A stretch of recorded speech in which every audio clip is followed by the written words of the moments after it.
Hello guys, this is me Aniket Gupta. Welcome to my YouTube channel.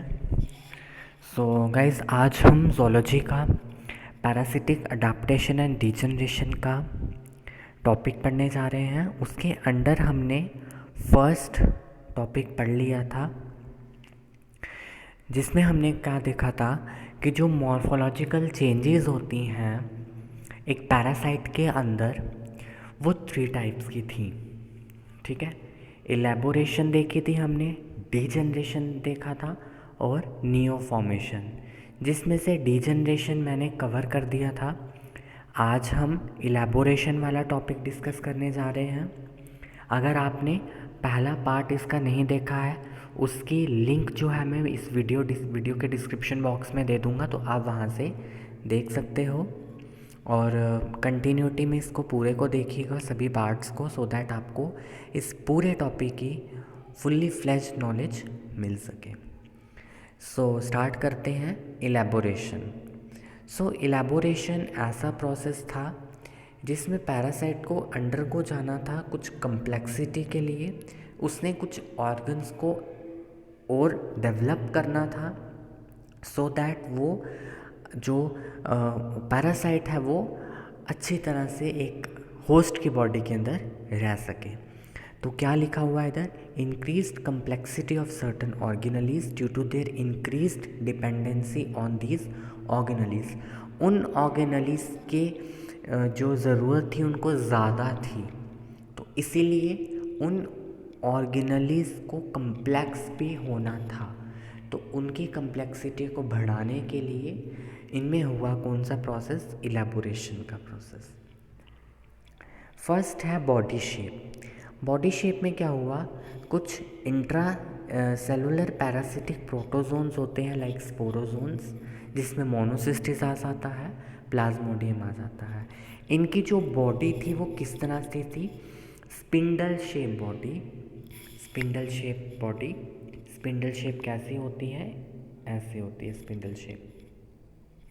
Spindle shape body, so that ये penetrate कर जाए host के cell के अंदर। ये होस्ट का सेल है, होस्ट के सेल के अंदर पेनिट्रेट, ईजिली पेनिट्रेशन इनकी हो जाए। सो इनकी बॉडी की शेप कैसी हो गई? स्पिंडल शेप हो गई। अब thin and flatten body of parasitic flatworms. कुछ फ्लैटवर्म्स होती हैं, उनकी पतली और बिल्कुल फ्लैट बॉडी होती है। वो किस किस में उनको हेल्प करती है? फर्स्टली वो हेल्प करती है, उनको योग्य बनाती है ताकि वो एक छोटे से नैरो स्पेसेस में जो होस्ट के टिश्यूज़ हैं, उन टिश्यूज़ के अंदर जो थोड़ी थोड़ी स्पेस है उसके अंदर वो एडजस्ट आसानी से हो जाए। साथ ही साथ इंक्रीज़ करने के लिए surface area of absorption and distribution, उनकी बॉडी फ्लैट हो जाती है। फ्लैटन बॉडी से क्या होगा? सरफेस एरिया इंक्रीज़ हो जाएगा एब्जॉर्प्शन के लिए। साथ ही साथ it increases the area of excretion by diffusion. ठीक है, डिफ्यूज़न से बॉडी वॉल से वेस्ट प्रोडक्ट बाहर जाने के लिए एरिया भी क्या हो गया? इंक्रीज़ हो गया। इसीलिए उनकी जो बॉडी शेप थी वो कैसी थी? थिन एंड फ्लैट थी। Next is resistant to digestive juices. अब जो गट पैरासाइट्स हैं, जो पैरासाइट इंटेस्टाइन्स में रहते हैं, उनको पास होना पड़ता है गट से, और गट से जब वो पास होंगे वहाँ पर क्या होगा? वेरियस डाइजेस्टिव एंजाइम्स की एक्शन होगी, और उन एक्शन से, उन डाइजेस्टिव एंजाइम के एक्शन से ये रेजिस्ट होते हैं। और ये इनके अंदर क्या है? इलेबोरेशन है, जिससे क्या हुआ? ये डाइजेस्टिव जूसेस से रेजिस्ट बन गए। ठीक है। Next is shelled capsules. ठीक है, अब क्या था? कुछ पैरासाइट्स के सर्वाइवल को इंश्योर करने के लिए एक एडवर्स इन्वायरमेंटल कंडीशन के अंदर like injury, desiccation, temperature extremes वगैरह वगैरह होस्ट की बॉडी के अंदर, तो उस टाइम क्या हुआ? जो उनके एग्स थे, they are protected by a capsule like structure. वो कैप्सूल से जो है वो प्रोटेक्टेड थे। कौन? एग्स, कुछ पैरासाइट्स के एग्स। और ये कैप्सूल क्या करता है, उस पैरासाइट जो बन रहा होता है उस एग के अंदर, उसको प्रोटेक्ट करता है इन्वायरमेंटल कंडीशन से, ताकि उसका सर्वाइवल इंश्योर हो सके। इस तरह से एग्जांपल्स हैं ऑन्कोस्फोर्स। ऑन्कोस्फोर्स क्या है, टेनिया के ऑन्कोस्फोर्स होते हैं, ठीक है, एग्स होते हैं, ठीक है, और ये वायबल रहते हैं सेवरल मंथ्स तक सॉइल के अंदर। और इनके बारे में हम पढ़ते हैं, ये ऑन्कोस्पोर्स बाहर आते हैं फीकल मैटर से। फीकल मैटर किसका, ऐसे ऑर्गेनिज्म का, ऐसे इंडिविजुअल का जिसको टेनियासिस हो चुका है, जिसके बॉडी के अंदर पॉक टेपवर्म रह रहा है, वो क्या करता है, फीकल मैटर से ऑन्कोस्पोर्स को, एग्स को बॉडी से बाहर करता है सॉइल के अंदर। वाइल अगर हम देखें एस्केरिस के कैप्सूल्स को, उसका भी स्ट्रक्चर सेम होता है, बस थोड़ा बहुत चेंजेस होते हैं। उसके अंदर जो कैप्सूल है एस्केरिस का, उसमें कोट्स में प्रेजेंट होता है, उसमें कोटिंग होती है, 3 कोट्स बनती हैं, ठीक है। और क्यों बनती है, so that in order to protect from harsh condition, harsh condition से बचने के लिए स्केरिस के जो एग्स होते हैं उनमें कैप्सूल्स होते हैं हैविंग 3 लेयर्स। लिपॉइड लेयर होती है आउटर, काइटिनस लेयर होती है मिडल, एंड प्रोटीन कोट होती है इनर। और this can survive for several years in open, ये बहुत सालों तक ओपन में सर्वाइव कर सकते हैं क्योंकि इनमें प्रोटेक्टिव कवरिंग है इन द फॉर्म ऑफ कैप्सूल्स, ठीक है। सो ये क्या था इलेबोरेशन प्रोसेस था जिसमें इनलार्जमेंट हुई सम ऑर्गन्स की, सो दैट उसका सर्वाइवल जो है वो हो सके। अनदर थिंग इज़, जो थर्ड वाली मॉर्फोलॉजिकल चेंज है वो है न्यू फॉर्मेशन की। न्यू फॉर्मेशन से हमने पढ़ा था कि न्यू ऑर्गन्स का बनना, न्यू ऑर्गन्स की फॉर्मेशन होना। सो सबसे पहले है इसमें एडहेसिव ऑर्गेनेलीज के एग्जांपल। जितने भी एंडोपैरासाइट प्रोटोजोन्स होते हैं आर विदाउट एडहेसिव स्ट्रक्चर्स, ठीक है, like Plasmodium, Monocystis and amoeba, ठीक है, इनको एडहेसिव स्ट्रक्चर्स की ज़रूरत नहीं होती, ठीक है। ये कहाँ रहते हैं, सेल के अंदर रहेंगे, जिसमें इनको कहीं पर झुक के नहीं रहना है, सेल के अंदर रहेंगे जहाँ पर इनको कोई डिस्टर्ब नहीं करेगा। लेकिन जो इंटेस्टाइनल पैरासाइट्स हैं, जो गट पैरासाइट्स हैं, उनको एक जगह पर रहने के लिए एडहेसिव ऑर्गेनेल्स की ज़रूरत पड़ती है, क्योंकि हमारी जो इंटेस्टाइन है वो एक मूवमेंट करती है, पेरिस्टालिसिस करती है, और पेरिस्टालिसिस को अवॉइड करने के लिए, क्योंकि जब पेरिस्टालिसिस होगी तो ये जो पैरासाइट्स हैं एक जगह पर नहीं रहेंगे, और इसीलिए इन पैरासाइट्स के अंदर एडहेसिव ऑर्गेनेल्स आ जाते हैं, और उस वजह से ये कहाँ रहते हैं, ये चिपके हुए रहते हैं, डिसलॉज नहीं होते, ठीक है। एग्जाम्पल है जियार्डिया इंटेस्टाइनलिस, कॉनकेव सक्कोटोरियल डिस्क होती है इसके ऊपर वेंट्रल साइड के ऊपर, सो दैट ये म्यूकोसा ऑफ स्मॉल इंटेस्टाइन के साथ अटैच रहे, या फिर जो कॉलन होती है उसके म्यूकोसा के साथ, म्यूकस मेम्ब्रेन होती है उसके साथ ये अटैच रहे, ठीक है। तो इसके बाद एडहेसिव स्ट्रक्चर्स इन हेलमिन्स के अंदर भी एडहेसिव स्ट्रक्चर्स रहते हैं, सो दैट वो डिसलॉजिंग को चेक करने के लिए फ्रॉम द होस्ट, और इनके पास एक फर्म ग्रिप बनाए रखने के लिए होस्ट के टिश्यूज़ के साथ they are having adhesive structures. हमने फ्लूक्स को देखा है, टेपवर्म्स को देखा है, इनके पास एडहेसिव ऑर्गन्स होते हैं in the form of suckers, in the form of hooks, ठीक है।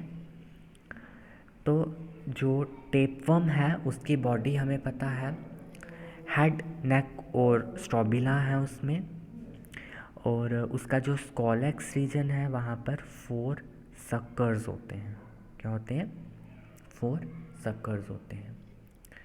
इसके बाद एक और एग्जांपल यहाँ दी है, डिप्लोजोन इंडिकम, एक फ्लूक की एग्जांपल दी है, इसके अंदर 2 सक्कर्स होते हैं, ठीक है। उसके बाद ये पॉलीस्टोमम इंटीजरियम की एग्जांपल दी हुई, आपको इतनी ये सारे एग्जांपल करने की ज़रूरत नहीं है, सिंपल एग्जांपल आपने करनी है जिसको मैंने हाईलाइट किया है। ये इन डायजेनेटिक फ्लूइड्स के अंदर फेशियोला हेपेटिका 2 सकर्स होते हैं, ओरल सकर माउथ के आसपास, एसिटाब्यूलम सकर वेंट्रल साइड के ऊपर, और इन फ्लूइड्स को हम डायस्टोमस फ्लू कहते हैं क्योंकि इसके अंदर 2 सकर्स होते हैं। इसके बाद एक और डायजेनेटिक फ्लूक है पैरा एम्फिस्टोमम। इसके पास 2 सकर्स हैं, ओरल एंड पोस्टीरियर, एक ओरल माउथ के साथ और एक पोस्टीरियर साइड पर, और इन फ्लूक्स को हम क्या बोलते हैं, एम्फिस्टोमस फ्लूक। ठीक है, फ्लूक्स की एग्जांपल आपने कोट करनी ही करनी है। ठीक है, और इसके डायस्टोमस फ्लूक और एम्फिस्टोमस दोनों को सिस्टोड्स हमें पता है टेपवर्म्स होती हैं। Adhesive organs located at the anterior end of the body, anterior end पे होते हैं, और in the form of longitudinal grooves. अगर मैं इसका स्ट्रक्चर बनाऊँ इस तरह से लॉन्गिट्यूडनल ग्रूव्स की फॉर्म में प्रेजेंट होते हैं। ठीक है,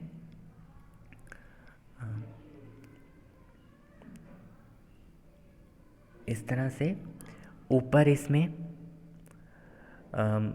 भी इसमें सर्कल्स होते हैं इस तरह से 3 रोज में, और यहाँ पर हमारे पास डीप कप लाइक सर्कल्स होते हैं। ठीक है, यहाँ पर क्या होती हैं, हुक्स होती हैं। ठीक है, तो Taenia solium has 4 hemispherical circles as well as 2 rows of hooks on the retractile rostrum, while Taenia sagittata इसके पास सिर्फ और सिर्फ 4 सर्कल्स होते हैं, इसके अंदर हुक्स और रोस्ट्रुलम नहीं होते। टेनिया सैजिनेटा जो है डॉग का पैरासाइट है। ठीक है, और टेनिया सोलियम पिग में रहता है।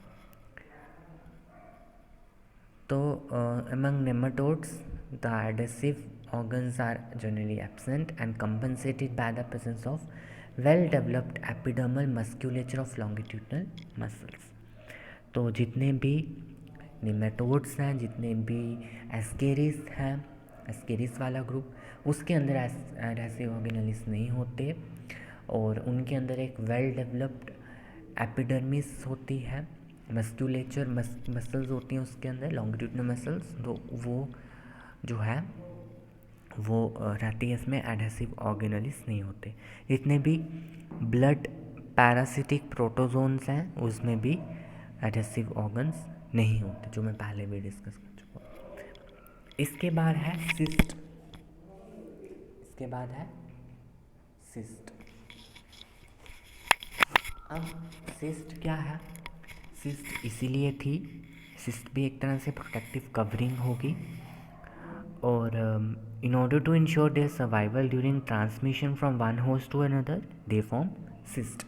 जब इनका ट्रांसमिशन होना होता है, सेफ ट्रांसमिशन होने के लिए इनके ऊपर क्या बन जाती है, सिस्ट बन जाती है, like Entamoeba histolytica, Giardia intestinalis, Trichomonas hominis, Balantidium coli और अंडरको एंसिस्टमेंट। ठीक है, लेकिन जितने भी ब्लड पैरासाइट्स होते हैं उनके अंदर सिस्ट नहीं बनती, क्योंकि उनको एक्सटर्नल इन्वायरमेंट के साथ एनकाउंटर नहीं करना पड़ता। अगर हम ब्लड पैरासाइट प्लाज्मोडियम की बात करें, प्लाज्मोडियम जो है ह्यूमन बॉडी से सीधे मॉस्किटो की बॉडी में जाता है, तो उसको एक्सटर्नल इन्वायरमेंट के साथ एनकाउंटर नहीं करना पड़ता। तो जब उसको एक्सटर्नल इन्वायरमेंटल कंडीशंस के साथ एनकाउंटर नहीं करना है तो वहाँ पर सिस्ट नहीं बनती। ठीक है, यही लिखा है। जो एंडोपैरासिटिक प्रोटोजोन्स हैं जो कि अडाप्टेड हैं डायरेक्ट ट्रांसमिशन के लिए and also do not form cyst नहीं बनाते। एंटमीबा गिंगीवैलिस, एंडमीबा गिंगीवैलिस माउथ अमीबा है, माउथ से स्प्रेड होती है। अगर किसी को ये एंटमीबा गिंगीवैलिस माउथ के अंदर है, अगर वो किसिंग करता है तो किसिंग से भी क्या होता है, एक पर्सन से दूसरे बॉडी के दूसरे पर्सन में ट्रांसफ़र होगा, वहाँ पर भी वो बाहरी वातावरण के कॉन्टैक्ट में नहीं आया है। इसी तरह से ट्राइकोमोनास वेजिना वैलिस है, वेजिन वैलिस, ये कहाँ पर होता है, फीमेल की वेजिना में प्रेजेंट होता है। और ये ट्रांसमिशन इसके कब होती है, ड्यूरिंग कॉपुलेशन, मेल के पेनिस से ये ट्रांसमिट हो सकता है। उस टाइम पर भी क्या हुआ, ये एक्सटर्नल इन्वायरमेंट के काउंटर में नहीं आया। सो इसीलिए ये वाले एंटमीबा हैं जो कि एंडोपैरासिटिक प्रोटोजोन्स हैं, इसके जिनमें डायरेक्ट ट्रांसमिशन होता है, इनमें भी सिस्ट नहीं बनती। 2 एग्जांपल्स आपने लिखनी है, एंटमीबा गिंगी वैलिस की और ट्राइकोमोनास वेजिन वैलिस की, ठीक है। ट्राइकोमोनास होमिनिस, एंटमीबा हिस्टोलिटिका, इनके अंदर बनती है सिस्ट, ठीक है।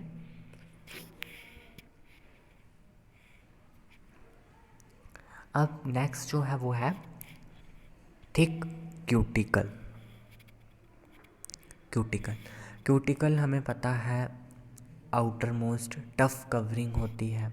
और क्यूटिकल भी क्यों बनता है, ताकि वो सर्वाइवल को इंश्योर कर सके होस्ट की बॉडी के अंदर, और जितने भी डाइजेस्टिव एंजाइम्स होते हैं उनको रेजिस्ट कर सके इन केस ऑफ गट एंडोपैरासिटिक हेल्मिन्स, ठीक है।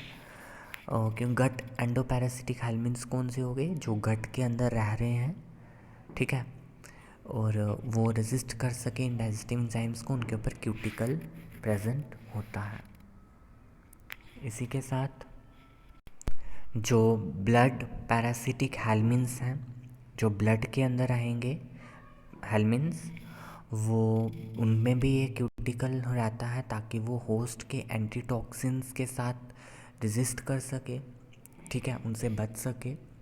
और इसीलिए इन हेल्मिन्स जो हैं, ये हेल्मिन्स टेगुमेंट से कवर्ड होते हैं, जिसको हम क्यूटिकल के नाम से भी जानते हैं, टेगुमेंट।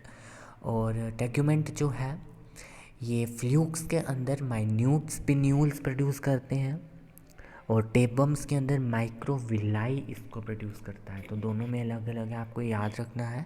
माइन्यूट स्पिन्यूल्स जो है फ्लूक्स के अंदर प्रोड्यूस करते हैं, और माइक्रोविलाई टेपवर्म्स के अंदर प्रोड्यूस करता है। क्यूटिकल जो नेमाटोड्स का क्यूटिकल है, एस्केरिस वगैरह का क्यूटिकल है, थोड़ा कम्प्लेक्स हिस्टोलॉजी है उसकी, एज वेल एज केमिकली भी थोड़ा कम्प्लेक्स है। इसके अंदर 4 डिस्टिंक्ट रीजन्स देखने को मिलते हैं, cortex, matrix, fibre region and basement membrane. So ये 4 रीजन्स हमें इस नेमाटोड्स के टेगुमेंट में देखने को मिलते हैं हिस्टोलॉजिकली अगर हम देखें।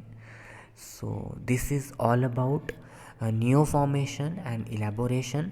अब जो नेक्स्ट हम अब दूसरे ग्रुप में जाएंगे वो रहेगी फिजियोलॉजिकल अडाप्टेशन। पहले हमने मॉर्फोलॉजिकल अडाप्टेशन पढ़ी, अब नेक्स्ट वीडियो में हम फिजियोलॉजिकल अडाप्टेशन पढ़ेंगे और फिर रिप्रोडक्टिव अडाप्टेशन। तो इसी के साथ आपका ये टॉपिक कंप्लीट होगा, अभी कंप्लीट नहीं हुआ है, सो आपको इसकी सारी वीडियोस को देखना है। So thank you guys, thank you so much.